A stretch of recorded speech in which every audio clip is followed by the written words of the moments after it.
What's going on, VoiceOver warriors and keyboard ninjas? This is the Oreo Monster welcoming you back to Logic.band, a site full of tips, tricks, and tutorials to help you as a blind Logic, VoiceOver, macOS, and GarageBand user. If you haven't yet, type Logic.band into your web browser, and when you land on the site, sign up for the mailing list so you can get a free Getting Started with Logic course. Alright, so here I am in a project that I use AmpLion to rock essentials on.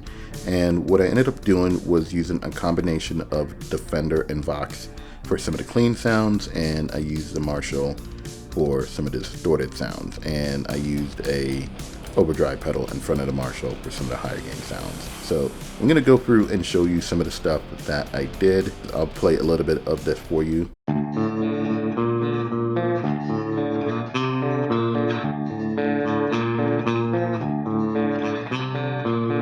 And that's in solo. Now, if you remember from when we were going through the parameters, even when I had it on Defender, it still sounded pretty broken up, pretty overdriven. And for whatever reason, what I noticed with this amp sim is that even on some of the lowest settings on stuff like Defenders, it still is a little overdriven. So to get a more cleaner sound out of it, I ended up bringing down the input. So right now I'm at the top of the window here. Bypass, uncheck checkbox. At the bypass parameter, so if I VO down. Input channel selector, L slider. We got the input channel. Input level, minus 17.7 decibel slider. And input level. And you see, normally this would be at 0, and I have this all the way down at minus 17.7. And then the output. Output level, 10.0 decibel slider. I boosted the output from 0 to 10 to compensate for having to turn the input down so low to get a clean sound. This brings the level back up. All right, and I'm not using the doubling, uncheck checkbox. Doubling feature this time around. All right, so like I said before, the first thing I normally do is select which amp I want to use. So I go all the way down to the bottom to pick an amp. So I'm just going to VO down arrow quickly to get down there. AMP power, check checkbox. All right, there we are. So amp power. So obviously the amp is on. AMP select, Bartender Deluxe 65 slider. And Bartender Deluxe 65, so I believe that's the Fender. That means only the parameters for the Fender amp is gonna be adjustable right now. Bartender channel, vibrato low pop-up button. So I'm using the vibrato channel, but in the end, I don't know that I ended up using the vibrato on the amp in this particular instance. Low usually means that's a low input channel. I found that gave me a lower gain structure than the I input channel. So if I VO space on this. Menu, 4 items check mark, vibrato low. Vibrato high. You see you have vibrato low, vibrato high. Vibrato high. Check mark. Vibrato low. And if I go up. Normal high. Normal high. Normal low. And normal low. So like I said, the vibrato channel is what I chose to use. That's the channel you got to use if you generally wanted to use a vibrato on this amp in real life. Normal high. Check mark. Vibrato low. Bartender channel. And if you're wondering what vibrato is, vibrato and tremolo are similar effects. The difference is vibrato is modulating pitch, so the pitch kind of wavers up and down a little bit, and tremolo is modulating volume, so the volume wavers up and down a little bit. A little confusing things. They call a vibrato or trem bar the same thing on a guitar when both of them manipulate pitch, but in the effect world, vibrato is generally pitch and tremolo is generally volume. All right, so let's keep going here. VO down arrow. Bartender volume, 50% slider. So bartender bass, 10% slider. Got the volume at 50%, pulled out some of the bass. And this is also a 30-inch scale baritone guitar, so there's already a lot of bass in that guitar. So that's probably also the other reason why I pulled out so much bass. Anyway. Bartender treble, 80% slider. Treble's at 80%, so I did boost the treble. I wanted a pretty bright sound for my clean. I generally tend to like bright Fenderish type clean sounds. So that was kind of what I was going for here. Bartender reverb level, 10% slider. And then the reverb level is set to 10%. Generally, once again, with reverb, it's more felt than heard, so I didn't need to turn it up too much. Bartender speed, 10% slider. And then the speed's at 10%, so this is the vibrato speed, I believe. Bartender intensity, 0% slider. And the intensity for the vibrato, which is not up very far, but if I go past these. Bartender vibrato, uncheck checkbox. You see, vibrato is unchecked, so I'm not using the vibrato at all here, so those two. Bartender intensity, 0% slider. Intensity. Bartender speed, 10% slider. And speed, those two parameters aren't really doing anything because the vibrato is not enabled right now. Bartender intensity, bartender vibrato, uncheck checkbox. All right, so if I VO down past vibrato. Bartender reverb, check checkbox. The reverb is enabled, and you can see that, and then remember reverb level is set to about 10%, so it's a very subtle setting but it gives it just enough depth so it doesn't sound like just a dry single guitar. Bartender pushed. Unchecked checkbox. And then I don't have the push enabled at all. That's it for the Fender. Like I said, normally I'll select an amp, then I'll go back and select the cab for that amp, dial the cab sound in, and once I get the cab dialed in, that's when I'll come back and adjust these amp parameters. But since we looked at which amp I was using, I just went ahead and looked at the amp parameters first. So now let's go up and look at the cab. Cabinets power. Check checkbox. All right, there we go. So cabinet, if I VO down from here. Cab A select. Jukebox 212 gigabytes pop-up button. So you see, even though I'm using the Fender amp, I ended up liking how this sounded with the Vox AC30 212 cabinet. That's the Jukebox 212 cabinet. So that's what I ended up using there. Cab B select. None pop-up button. And cab B is set to none. So I'm only using one cabinet for the clean sound right now. Mic A select. 57 legend pop-up button. Ended up using an SM57. The 57 Legend is the mic that I'm using for this one. Mic A angle. 10.0 slider. Angle is at 10, so this affects where exactly the mic is pointing, and it does affect the tone when adjusting this parameter. So you want to play the project and adjust the parameter while listening once you select your cab and your microphone. Mic A position. 0.0 slider. The position, I didn't adjust the position. I think I liked it best at 0, so I ended up not adjusting that. Mic A distance. 3.0 slider. Distance is 3.0, so I kind of moved the distance a little bit. Like I said, I believe this is how close the mic is to the cab, and sometimes getting a little bit of distance between the cab and the microphone can help the tone. Just depends on what kind of sound you're going for. Might work a little bit better on clean sounds to move the mic back than on distorted sounds. Mic A level. -1.4 decibel slider. Brought the mic level down a little bit just to kind of keep it even with where it was before I selected that cab and microphone. That's probably the reason I turned the mic level down just a little bit. Mic A pan. C slider. Mic pan is set to C. This is once again mono, so I don't think it would really matter if I change the pan position. I'm just going to use the tracks pan fader to adjust the pan position of this in the mix. Since usually there is going to be at least 2 guitars in most of the stuff, and now pan one left and pan one right.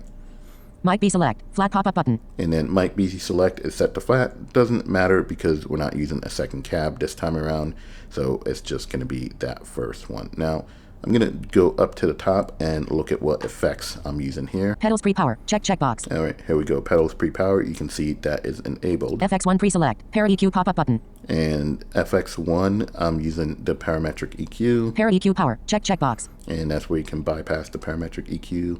And I'm going to play this Unchecked. pretty subtle. Check. So I just bypassed that effect there. Now let's see what I'm doing with this. Para EQ. Low FQ. 96.3 Hz slider. Low FQ, that stands for low frequency, and I have that set to 96.3. Para EQ. Low Q. High pass slider. So on this one, the low Q for the low frequency can either be a shelf or a high pass filter. Right now I have it set to a high pass filter. So that basically means I'm using this to roll off frequencies below 96.3 on this guitar, which generally speaking for a guitar, you really don't need anything that low. Sometimes you might be able to go a little bit higher, but since this is a down-tuned guitar, it helps to have a little bit of some of that low in there. So that's why I left it at 96.3. Para EQ. Low gain. 0.0 decibel slider. And then low gain, I didn't end up using the low gain at all because I ended up using the low pass filter, so didn't really have to worry about the gain. Para EQ. Mid FQ. 1122.3 Hz slider. All right, so mid frequency 1122 Hertz to be exact, or somewhere around 1.1 kilohertz. Para EQ. Mid Q. 1.0 October slider. I don't think I mess with that mid Q at all. Para EQ. Mid gain. 0.0 decibel slider. I ended up not boosting or cutting anything in the mid frequency. As you can see, the gain is still at 0 dB. Para EQ. High FQ. 5401.8 Hz slider. This is around 5K, 5401 Hertz. Para EQ. High Q. Shelving slider. And that's set to a high shelf. Para EQ. High gain. 0.0 decibel slider. And ended up not boosting or cutting anything there either. Para EQ. Level. 0.0 decibel slider. So it looks like all I did with this EQ in front of the amp was just use it as a little bit of a high pass filter to roll off some of the low end going into the front of the amp. FX2 pre-select. Decomp pop-up button. Now FX2 is set to decomp. That's the Dynacomp. Decomp power. Check checkbox. And you see the Dynacomp is on. I'll play this again. Uncheck. Check. Uncheck. Check. So it's a little bit of compression going on there when the Dynacomp is enabled. Decom. Sensitivity. 25.0% slider. And 25% is what that is set to. That's the sensitivity. So that's kind of like, you know, how sensitive it's going to be. When is it going to start compressing? So that's what that one is. Decom. Output. 20.0% slider. And output. So this is literally just a single knob compressor. You just adjust the threshold, essentially. I'm assuming that's what the sensitivity is. And it just compresses as much or as little as it's going to compress when it's enabled. So that's pretty much it. I just kind of took out some of the low end and just compressed the signal a little bit going into the front of the amp. Both subtle things, but it was a clean Fender sound I was going for. Didn't really need to do too much to it. FX3 pre-select. Memorize delay pop-up button. So you see here FX3, I have the memorize delay, but if you look, Memorize delay power. Unchecked checkbox. it's unchecked. So that means I'm not actually using this. I probably instantiated it here to see if I wanted to use it in front of the amp or after the amp to kind of get a feel for where it sounded better in this particular instance, but I did not end up enabling it here, so that meant I most likely preferred it after the amp, and that's why this one is not enabled. So let's keep going down. Memorize FX1 post select. Para EQ pop-up button. So we got the parametric EQ again in the first slot after the amp. Para EQ power. Check checkbox. And you see that's enabled. Para EQ. Low FQ. 265.0 Hz slider. And then this time the low frequency set to 265. I'm guessing this is a shelf. Para EQ. Low Q. Shelving slider. Yep, so that's a shelf. Para EQ. Low gain. 2.0 decibel slider. And you see that's boosted by about 2 dB. Para EQ. Mid FQ. 1027.4 Hz slider. And then you see this is right around 1K, 1027 Hertz is what the mid frequency is set to. Para EQ. Mid Q. 1.0 October slider. Yep, pretty sure I didn't mess with the mid Q. Para EQ. Mid gain. 3.0 decibel slider. And then that's boosted by about 3 dB. Para EQ. High FQ. 15,131.6 Hz slider. The high EQ is at 1531, so about 15 kilohertz or 15K. Para EQ. High Q. Shelving slider. And I have that set to a high shelf. Para EQ. High gain. 3.0 decibel slider. And that is also boosted by about 3 dB. So I'm going to Para go back EQ. up. Para EQ. Low gain. Para EQ. Low FQ. Para EQ power. Check checkbox. So we're boosting the lows, mids, and the highs a little bit here. So this is Unchecked. without the EQ after the amp. Check.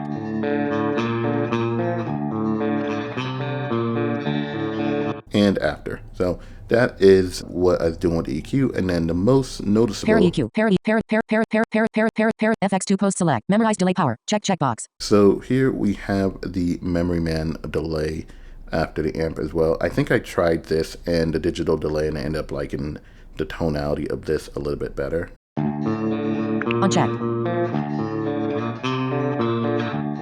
Check. And this is kind of how I use delays in most cases. It's very subtle, just a little bit of space around the notes. Not something you're going to super notice, and you'll kind of miss it when it's gone, but you're not really going to notice it's there. So let's see what I did here. Memorize delay. Level. 40.0% slider. I got the level at 40. Memorize delay. Blend. 15.0% slider. And this is the other reason why it's really subtle, because the blend is only at 15%. So I'm not blending in a lot. The other reason, though, why this is not super noticeable. Memorize delay. Feedback. 10.0% slider. Is I have the feedback also at 10%. The way I have this set up right now is just kind of putting a little bit of subtle movement on that guitar part. FX. Memorize delay power. Check checkbox. Bypass Unchecked. that again. Check. So in this instance, I just was looking for a little bit of subtle movement. So that's pretty much it for this one. So what I'm going to do, I'm going to collapse Now in this. AGF. I'm going to pan this track hard left. In track 34 Intrepid guitar 1 middle. So 0 pan. Insert 10 of. Out of circular slider. Out of track 34 Intrepid guitar 1 middle. Solo. And I'm going to solo the right guitar. Track 35 Intrepid guitar 2 middle. Groove. Toggle channel strip solo on. 4 bars 3 beats 1 division 1 tick. And let's pull up this one. So here we are in the right guitar, and I use a slightly different setup on this one. I'll just play a little bit of this for you.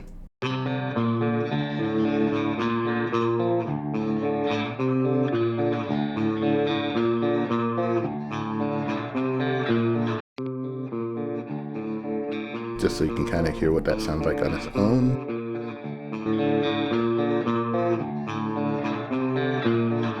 On this one, it was probably a lot of similar things. Input channel selector, L Let's slider. see here. Input level, minus 18.7 decibel slider. Yep, turn that down to minus 18. Output level, 12.0 decibel slider. And turn the output up to plus 12 to compensate. Once again, as I said, this was pretty broken up, so I had to pull that input down just to get it to get really, really clean, and then I had to turn the output up to compensate. So let's jump to the bottom and see which amp I use with this one. AMP power, checkbox. So here we are on the amp. AMP select, jukebox 30 slider. So this time I'm using the Vox AC30. Jukebox channel, top boost low pop-up button. All right, so once again, I'm using the top boost low. So using the low input for a little less gain. And I'm using the top boost channel. If I VO space on Menu, this. 5 items check, normal high. You see we got normal, Normal high, low. normal low. Normal low, normal high, check mark, top boost low. Top boost low. Top boost high. And top boost Input high. link. And then you can link them. But I wanted some low gain, so Check mark, top boost low. there we go. Went with top boost low. Jukebox channel. Because I was looking for a pretty clean sound here. Jukebox norm, volume, 50% slider. Jukebox TV volume, 30% slider. So now, in that case, I didn't use the normal volume. I'd use the top boost volume because that would be the volume for the top boost channel on a Vox AC30. So that's something to pay attention to, is if you're using the normal one, you want to use the normal volume channel. But if you use the top boost channel, then you want to use the top boost volume channel to adjust the volume. Jukebox bass, 30% slider. And then adjusted the bass. Jukebox treble, 70% slider. And treble. Funny thing about a lot of these classic amps, if you notice in here, neither the Fender nor the Vox seem to have had a mid-control on it. And I believe that's how those amps are in real life as well. Jukebox speed, 59% slider. So this is the speed. This also has a tremolo. Jukebox depth, 45% slider. So speed and depth. Jukebox tone cut, 60% slider. And then there's a tone cut. I believe that might be for the reverb. Jukebox master volume, 50% slider. Yep, so there's a master volume. Jukebox rev and left, 10% slider. And this is jukebox rev and left. It's really reverb level, so that's the level of the reverb. And you see, once again, pretty subtle at 10%. And jukebox rev and CLR, 80% slider. And this is jukebox reverb color, rev CLR, so reverb color. I have that 80%, so pretty colored. Jukebox norm, bright, checkbox. Not sure that has an effect on the top boost channels. That's probably just a bright switch for the normal channel. Jukebox EQ type, custom slider. And then the EQ type I have set to custom. Jukebox tremolo, checkbox. The tremolo is enabled. Jukebox reverb, checkbox. And the reverb is enabled as well. Jukebox voicing, modern slider. And then the voicing switch is set to modern. Now, whether the EQ and voicing switch is available on the real amp, that part I'm not sure about. It's been a very long time since I saw a Vox AC30 in real life. Bartender imp curve, matched cab slider. And then we have the amp curbs here. I think I left all of these on match cabs, so I don't think I changed any of these. Marshall imp curve, jukebox imp curve, matched cab slider. Yep. So there, and I believe it's the same for all the instances I'm using. Cabinets power, checkbox. All right, so back up at the cabinet section. Cab A select, bartender 112J pop-up button. And you see this time I'm using the Fender 112 cab. So I'm using the Vox amp with the Fender cab on the right side and the Fender amp with the Vox cab on the left side. So for clean stuff, sometimes I'll generally use slightly different amp tones to get a little bit of separation and to get some natural whip with the left and right guitars. However, for heavy distorted rhythm guitar tracks, a lot of times I'll use the same amp on the left and right because it just keeps it sounding very tight and very together. So it just depends on what you're doing. Clean stuff, sometimes I'll use different amps on the left and right, but for distorted tracks, a lot of times I will use the same amp on the left and right. Now that's not set in stone, but that's generally how it ends up working out in the end. I'm pretty sure the effects are going to be pretty similar. FX1, para EQ power, checkbox. Yep, so parametric EQ. Para EQ, low FQ, 96.3 Hz slider. Rolling off the low. Para EQ, low Q, high pass slider. Para EQ, low gain, 0 points. Para EQ, mid FQ, 1122 point. Para EQ, mid Q. Para EQ, mid gain, 0.0 decibel slider. Yep, so no booster cutter on the mid frequency. Para EQ, high FQ, 5400. Para EQ, high gain, 0.0 decibel slider. And no boost or cutter on the high frequency again. So literally this one is just here to roll off some of the low end going into the front of the amp. Para EQ, left FX decomp power, checkbox. And then once again we got the Dynacomp doing its thing. Decomp, sensitivity, 20.0% slider. I think the other one was set to 25, so this one is just a little less compressed. A slightly lower setting on the sensitivity for this one. Decomp, output, 20.0% slider. And boosted the output a little bit just to kind of even that back out, because probably when I turned it on, it was probably a little bit quieter. All right, so let's look at the post effects. Pedals post power, checkbox. All right, so there we are, pedal post power. FX1 post select. Para EQ pop-up button. So got the parametric EQ again. Para EQ power. Checkbox. Probably doing something similar. Para EQ. Low FQ. 98.3 Hz slider. 98.3. Para EQ. Low Q. Shelving slider. Para EQ. Low gain. 0.0 decibel slider. So not doing any boost with the low EQ on this one. Para EQ. Mid FQ. 1027.4 Hz slider. Same mid frequency. Para EQ. Para EQ. Mid gain. 3.0 decibel slider. Yep. So I got a similar mid boost here. Para EQ. Para EQ. High Q. Shelving slider. Para EQ. High gain. 2.0 decibel slider. And a similar high boost there for the top end again. And then I think on this, FX2 post select. Graph EQ pop-up button. I think on this side, Graph EQ power. Checkbox. I'm using the graphic EQ. Graph EQ. 100 Hz. 0.0 And decibel slider. I'll just go through these and you can see what I boosted or cut here. So 100 Hertz not doing anything. Graph EQ. 200 Hz. 0.0 decibel slider. Same for 2. Graph EQ. 400 Hz. 1.4 decibel slider. 400 Hertz got a slight boost. Graph EQ. 800 Hz. 0.0 decibel slider. Graph EQ. 1600 Hz. 0.0 decibel slider. Graph EQ. 3200 Hz. 0.0 decibel slider. Graph EQ. Level. 0.0 decibel. FX2 post N/8. 0.0% slider. So that's pretty much it. Just kind of did a little bit of boost around 400 on this one. Didn't really use it for much else. FX2. Memorize delay power. Checkbox. And once again, I got the memory man delay after the EQ. Memorize delay. Level. 40.0% slider. Probably pretty similar settings to the left side. Memorize delay. Blend. 25.0% slider. A little bit more of a blend on this side. Memorize delay. Feedback. 10.0% slider. Memorize delay. Core/vid. Vibrato slider. Memorize delay. Depth. 50.0%. Memorize delay. Delay. 85.3 millis. FX3 post N/7. 0.0% slider. Yep. So that's pretty much it for the right side. Pretty much the same settings, just with the blend turned up a little bit higher.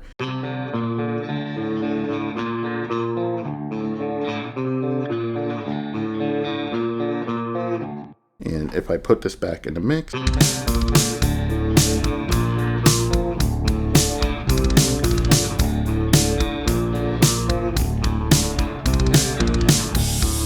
so once again, you want to dial these settings in the mix. I just kind of had this solo to kind of show you what was going on, and so you can hear some of the subtle differences when I bypass stuff.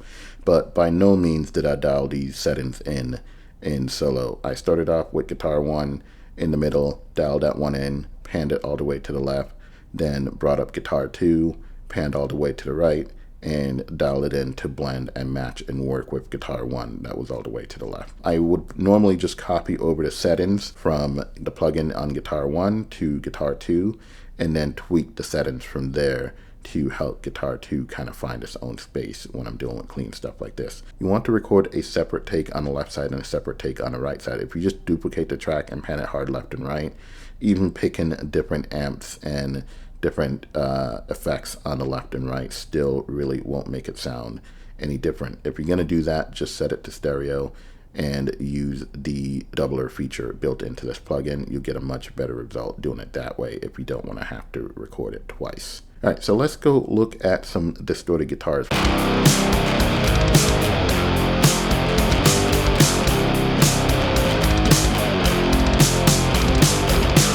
So let's see what we got going on here on the chorus. All right, so here we are. I'm gonna jump to the bottom and let's see what amp we're using. AMP power. Checkbox. All right, so there we go, amp power. AMP select. Marshall 59 slider. So we're using a Marshall 59 for this. So let's go down to see those settings. Marshall channel. Parallel pop-up button. So this is the Marshall. This time I'm using the parallel input because I was going for as much gain as I could squeeze out of this. This being a vintage S Marshall, it's not as high gain as some of the modern amps that I would use. So I basically just use as much trickery as I could, including putting an overdrive pedal in front of this to push a little bit more gain out of this. So let's see what settings I have here. Marshall channel. Parallel pop-up button. So if I VO space on this. Menu 5. Normal high. So you have normal high, normal low, bright high, bright high, bright low. bright low. So this amp has a normal channel and a bright channel, and then parallel basically allows you to link both of those channels together, thus giving you a little bit more gain as well in the process. I selected parallel, so I'm gonna closing menu. Marshall channel. Parallel pop-up button. Marshall volume I. 50% slider. So we got the volume here, and I don't think I adjusted this because it's at 50%. Marshall volume 2. 35% slider. And I may have brought the second volume down a little bit because I'm using both channels in this case. Both of those volume controls are gonna make a difference. Marshall here. bass. 25% slider. Then we got bass. Marshall middle. 50% slider. Middle. Marshall treble. 50% slider. Treble. Marshall presence. 50% slider. And presence. So didn't really have to do much with the presence and the treble, but brought the bass down a little bit, as you can see there. Marshall master volume, 50% slider. Marshall model, SLP slider. I use the SLP for this instead of the hand wired.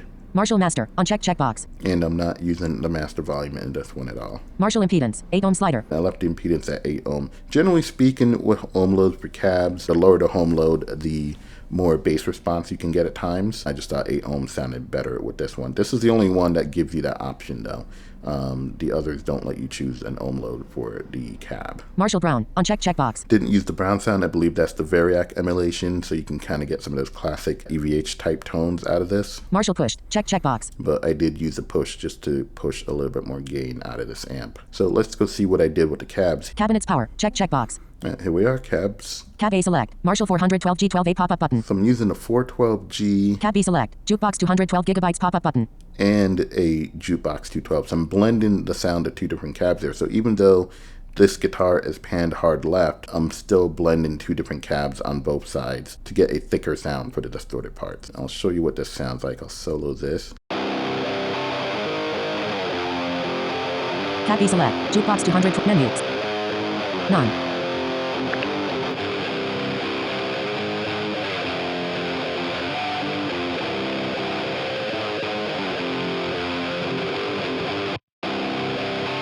Menu. Jukebox 212 gigabytes.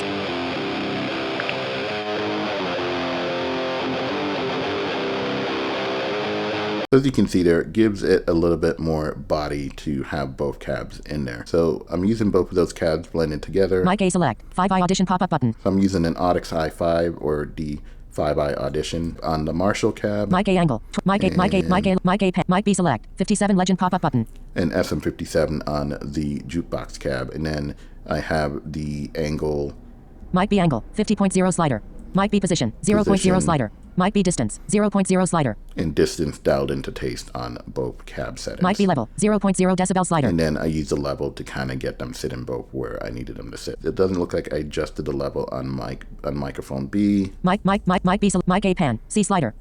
Mic A level, 0.0 decibel slider. Yeah, so both levels are left at 0, so I didn't adjust much with the levels here.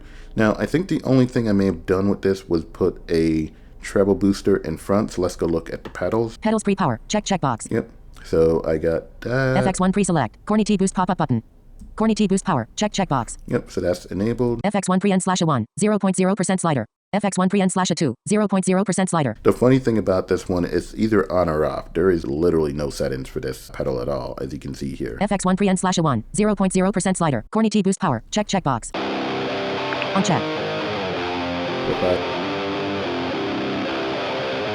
Check, uncheck. Check. It's literally a treble booster. It's just kind of boosting the top end a little bit, giving it a little bit more gain. That is the only setting you really have for that, so there's no settings here to really look at other than just turning on that treble booster. The Rangemaster treble booster I think does have 1 or 2 settings, but the other one is just literally just on off. FX2 jukebox Y84 power, uncheck checkbox. See, I have the jukebox Y84 here, but it's not turned on, so that's the Vox Y. FX2 pre-select, jukebox Y84 pop-up button. If I want, I can menu, 16 items check mark, none. Go up to none. FX2 bypass, uncheck checkbox. And now I just cleared that out. So let's go see what's going on in the post effects. Pedals post power, check checkbox. FX1 post select, digi delay pop-up button. Digi delay power, uncheck checkbox. So not using the digital delay, it's loaded up here, but it's not enabled. FX2 post N/6, 0. FX2 post N/7. So you see there's nothing else loaded up here besides that digital delay that I did not end up using. And like I said, I copied this setting over to the right side.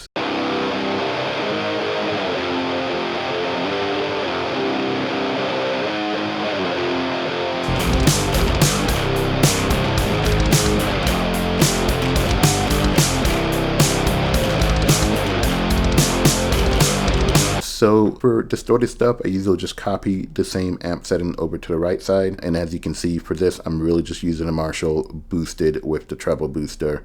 Pretty simple setup, didn't end up using digital delay.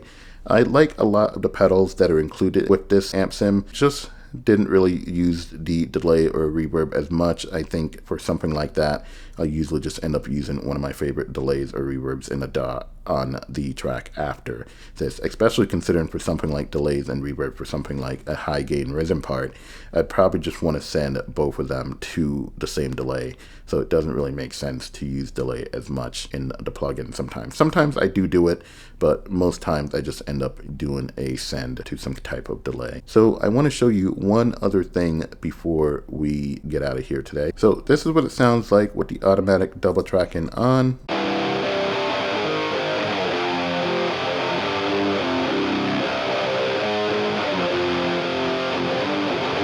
And with the part actually played twice and panned left and right.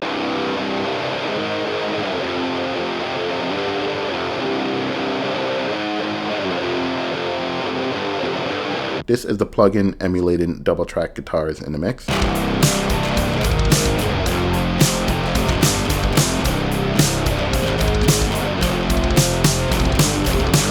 Versus two guitars hard panned left and right.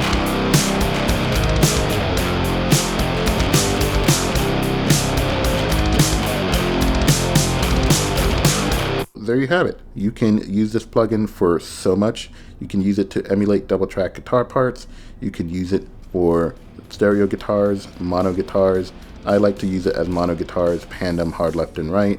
But if you want to record one guitar part and have it automatically emulate the double tracking for you, you can do that as well. You can also, I believe, put this on a stereo track if you have a different guitar on the left or right. If you put your left and right guitars in a track stack, and that's a stereo track stack, you can then put the AmpLion on the track stack and apply the same setting to both left and right guitars at the same time as well. You got 4 different effects you can put in front of the amp, 4 different effects you can put after the amp, and the post-amp effects give you a digital delay and reverb to choose from, along with all the same modulation effects that you can put in front of the amp.